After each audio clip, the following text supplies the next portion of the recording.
ரீசெண்டாக நான் ஷேர் பண்ணியிருந்தேன் தந்தூரி சிக்கன் கராஹி ரெசிபி நிறைய பேர் கேட்டிருந்தீங்க. அதுக்காக ஒரு 500 கிராம்ஸ் கிட்டக்க சிக்கன் எடுத்திருக்கேன்.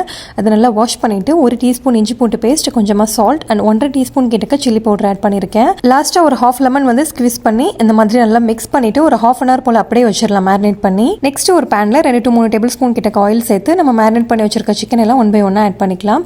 ஷாலோ ஃப்ரை மாதிரி பண்ணி எடுத்துக்கலாம். அப்படி இல்லைனா நீங்கள் ஏர் ஃப்ரையரில் கூட நீங்கள் வச்சு எடுத்துக்கலாம். ஜஸ்ட் வந்து ஒரு 70% குக் ஆனால் போதும். மித்ததெல்லாம் பார்த்தீங்கன்னா கிரேவி செய்யும் போது குக் ஆயிரும். இப்போ அதே பேனில் 2 டீஸ்பூன் கிட்டக்க இஞ்சி பூண்டு பேஸ்ட் ஆட் பண்ணிவிட்டு நல்லா பச்சை வாசனைலாம் போனதுக்கப்புறமா ஒரு 2 மீடியம் சைஸ் தக்காளியை வந்து இந்த மாதிரி ஃபைன் பேஸ்ட்டாக அரைச்சி வச்சுருக்கேன்.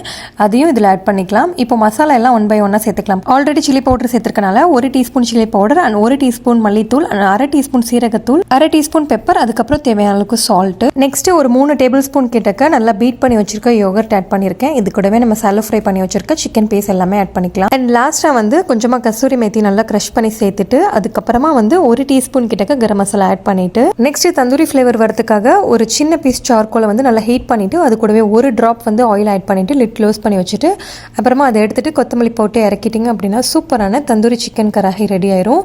நல்ல ஃப்ளேவர்ஃபுல்லாக இருக்கும். கண்டிப்பாக ட்ரை பண்ணி பாருங்க. ஸோ நாளைக்கு பார்க்கலாம். அது வரைக்கும் பாய்.